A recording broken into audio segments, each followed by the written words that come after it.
As the construction continues in neighboring towns, the calls to halt any more advancement to private lands owned by members of the highway reroute movement get louder, and has even involved court proceedings. Trade unions and even some former politicians have joined the movement's cause. But as we found out, and you'll hear from the stories we initially brought to you 5 months ago, there are those who sympathize with what Dr. Kubla Singh and the highway reroute movement are fighting for. But they also say their daily lives will be better if the construction of the full highway gets built. Rerouting it, they tell us then, will not benefit the thousands of residents living in the towns outside of Mon Desir to Debe.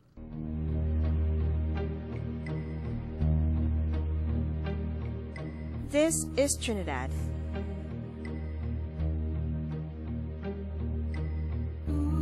And so is this.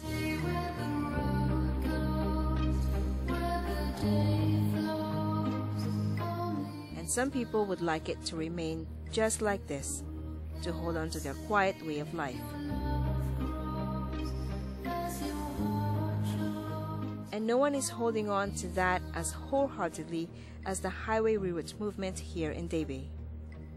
But there are many residents from the Debe to Mon Desir areas who have come to accept the idea that they would have to give up their homes and what they have been accustomed to for the sake of progress.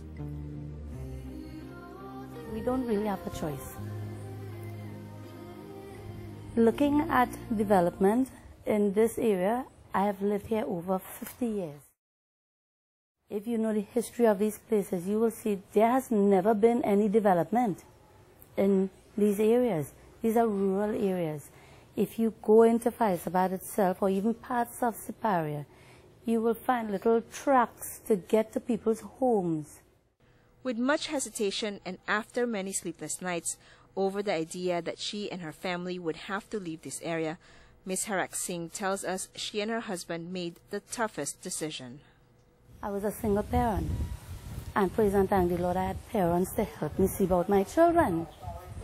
Because it was hell for me going to Port of Spain and coming back home and maintaining a proper family life. Now both my sons are working in Port of Spain, and I know my relationship with my children was deficient because I could not have enough time to spend with them, to have that personal time. I don't want the same thing for my grandchildren. It was traumatic. I said, not no. After I just finished building my house, then you come and tell me that, okay, you're going to run a highway here. I am not going to frustrate myself by denying the fact that at the end of the day, I will have to give it up. So I've made up my mind that I am willing to give it up so long as I'm fairly compensated. Similar conversations we heard from other residents in Fyzabad and Siparia. Well, it's a government system, right? And if the government system say they need the area to do a highway, I have no problem in that, right? All we need is proper compensation. Mr. Lalman's family and his relatives have lived on cellular trays in Fyzabad, they tell us, for many generations. Like many whose lives would need to be uprooted to make way for the construction of the Point 14 highway, the Lalmans, the Lalman Ramdins, the Harak Singhs, and the Mohammeds all feel some hesitation, some apprehension, meanwhile crossing their fingers that the government will honor their promise that they will be fairly compensated, that their troubles and their sacrifice will not be paved away together with their land. But their decision comes not just with a heavy heart, but has broken relationships. Mr. Muhammad tells us not all of his relatives who live here on Sukran Trace in Fyzabad agree with him. His neighbor, who he has known since he was a child, has stopped speaking to him. Ms. Harak Singh hopes the personal and emotional toll the construction of this highway has imposed on so many people, on families, will all be appreciated. Maybe not now, but hopefully by our children, by future generations. They are talented people. They have ability to do so much. And because we don't have infrastructure here, and businesses, you know, are not going to come down here because it's too expensive. Recently, the country just learned how much added fee the delay in construction would cost taxpayers. Reportedly, almost $4 million. Lawyers for the highway reroutes movement filed legal action against the government to stop the highway construction from Debe to Mon Desir, citing potential disastrous environmental impact. But for many residents of these villages whom we met along our journey here, those arguments have become just noise. What they want to hear are some definitive answers. Where would they be tomorrow?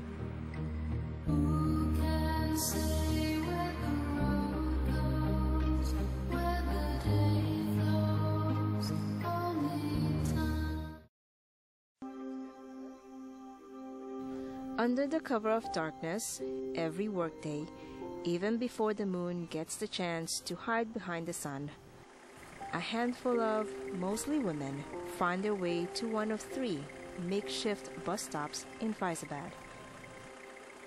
This one very early morning here at the Siparia Old Road Junction, we meet these women, who, like a generation before them, have lived this very same life, sacrificing waking moments with their families. You do what you have to do just to reach to work, but it's not an easy task to get up early in the morning just to make sure you get this bus to reach to work. It is a cycle that Afisha John, who recently found an internship in Port of Spain, finds herself repeating. My mom, she used to work in town, and she used to have to come out at 3 o'clock at times to get the bus because sometimes it would be full from higher up. So it was a lot of rush for space. There is only one special bus service that leaves this area.